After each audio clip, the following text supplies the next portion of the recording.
¡Me siguen! ¡Me siguen! ¡Me siguen!, gritaba. Durante la entrevista nos confesó que tuvo problemas con las drogas, motivo por el que fue expulsado de los Estados Unidos, pero aseguró que todo eso había quedado atrás.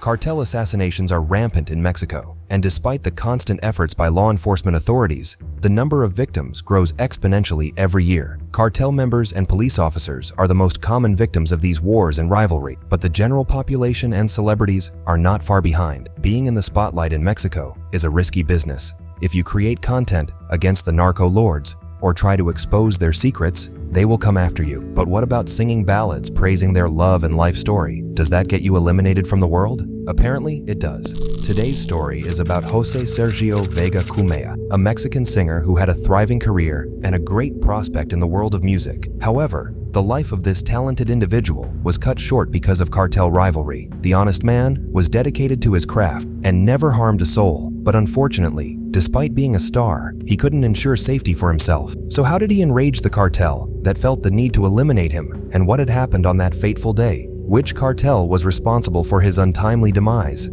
And most importantly, did law enforcement arrest the people who took his life? Stay tuned as we answer this and many more questions in this video. Let's learn about Sergio Vega, the singer who lost his life just by singing songs. Jose Sergio Vega Cumea was born on September 12, 1969, in Los Hornos, Sonora. He was part of a huge family of 13 brothers and sisters. Sergio was the eighth. His father belonged to a small farming community. Sergio's community exposed him to the world of music. Regional music was heavily practiced and celebrated in Sonora, and Sergio picked up on it very fast. In 1988, his family relocated to the US. They resided in Phoenix, Arizona, but staying true to their roots. Sergio's family continued playing regional music together, with him occasionally being the lead vocal. In 1989, he and his brothers started a musical group in Phoenix and named it Los Hermanos Vega. Sergio's stage name was El Shaka. They were deeply influenced by the norteño sound, and most of their songs were ballads. Soon,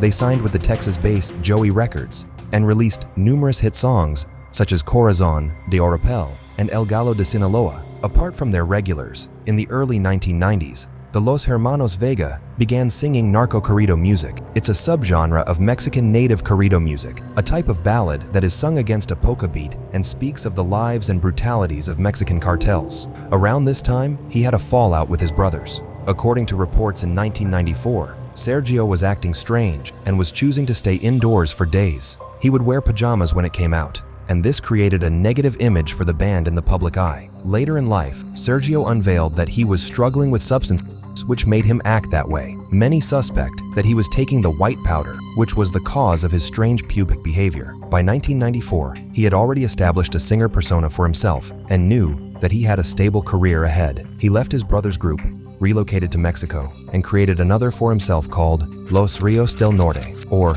Rays of the North. This time, he decided to completely indulge in narco corrido music as he saw a great opportunity in this area. He also had a great audience base who were into this kind of music. Another popular narco corrido singer, Chalino Sanchez, had passed away in 1992, and many believe that Sergio merely wanted to capitalize on Sanchez's fame and legacy that he had left behind. Although the job seems risky, it's a very lucrative one. Narco lords usually pay thousands of dollars to these singers so that they can immortalize them through these songs.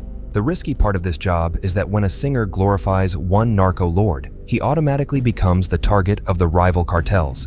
In 1997, as a publicity stunt, he decided to change his name one final time. His new alias was Sergio Vega y sus Chacas del Norte. He picked the name to assert dominance and portray strength, as the name Shaka was borrowed from the Zulu king Shaka. The king was known as a formidable force in battles and would eliminate his own soldiers who failed to perform. The king's soldiers were also eliminated if they went home without winning a war. Seeing the way the king was feared and respected, Sergio wanted to exude the same authority with his new alias, Shaka of the North. By this time, many speculated that Sergio had a connection with the Sonora cartel. Most of his songs were ballads praising the Mexican narcotics scenario, which solidified the claims further. At the same time, Sergio's relationship with narcotics and alcohol grew deeper, and he withdrew himself from music completely by 2001. But his sabbatical was short-lived, one of his brothers passed away in a car accident in 2004. It's the same year that Sergio made a comeback. Many of his fans believe that his late brother inspired him to return to music, or perhaps he found it as a means to escape the sorrows of losing his beloved brother. In 2004, he worked with a traditional Sinaloan band and released Me Gusta Estar Contigo. He also signed with a new record label called Digital Universal. With this label, his group released multiple hit albums, and his fame continued to grow. In 2007, many Mexican narco corrido singers started disappearing, including Valentin Elizalde and Grammy-nominated singer Sergio Gomez of Capaz de la Sierra. After he performed at a concert in the state of Michoacán, Gomez and his group of singers were kidnapped. His body was found to death 7 days later in another town. Estas ceremonias fúnebres que continuarán durante las próximas horas, no solo allí en Michoacán, sino aquí en la capital mexicana y después, desde luego, en los Estados Unidos.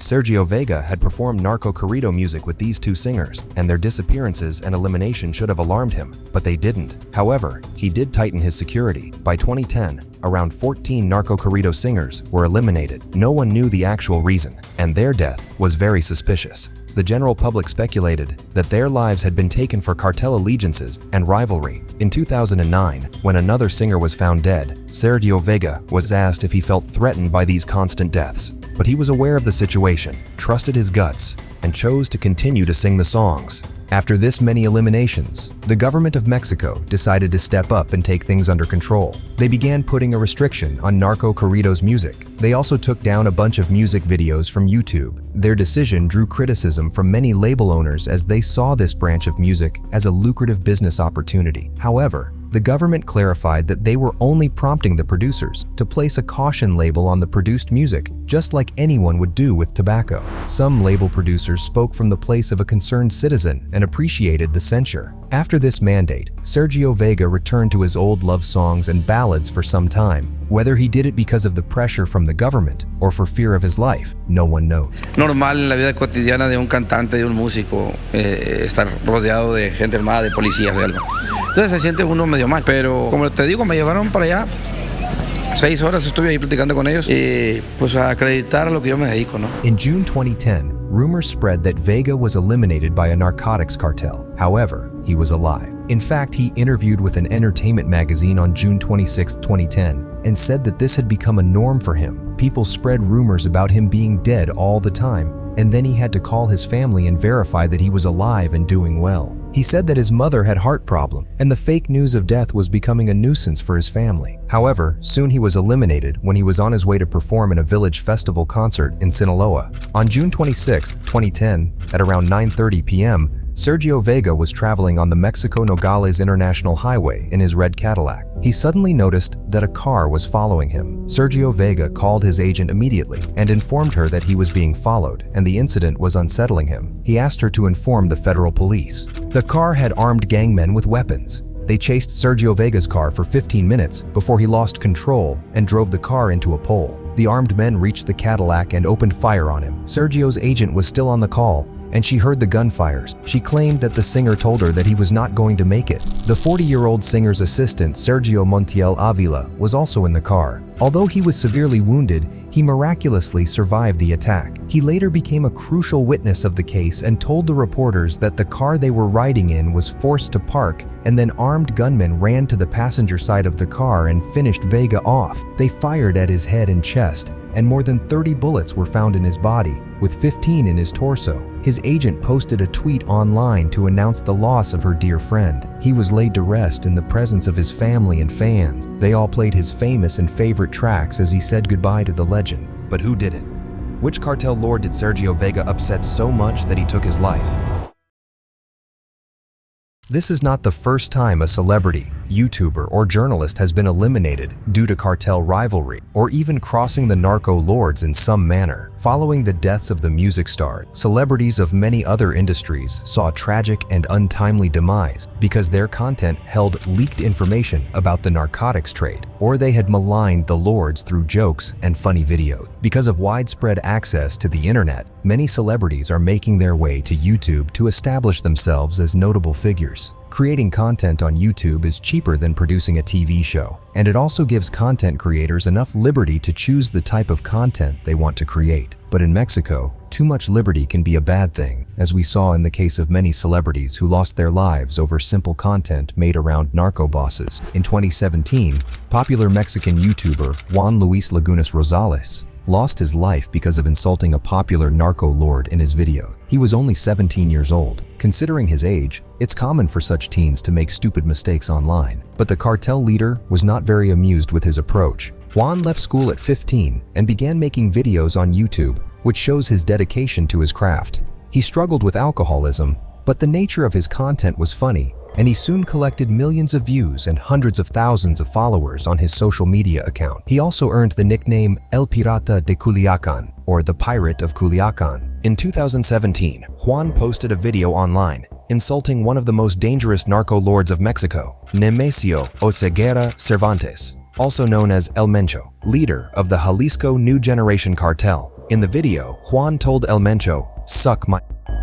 The CJNG is well known for its mindless brutality, and this small, stupid act didn't go unnoticed by them. Soon after posting the video, Juan was partying at a bar in Jalisco, the home ground of the CJNG. El Mencho's men stormed the place, opened fire at him, and riddled his body with 15 bullets. Some of them hit his head. He soon succumbed to his injury. Officers later identified him by his tattoo. In February 2018, popular Mexican YouTuber and creator of a political satire channel, Leslie Ann Pamela Montenegro, was brutally eliminated. Her content revolved around jabbing narco lords and top politicians, especially in Acapulco and Guerrero. En Acapulco fue asesinada la youtuber Leslie Ann Pamela Montenegro, conocida como Nana Pelucas.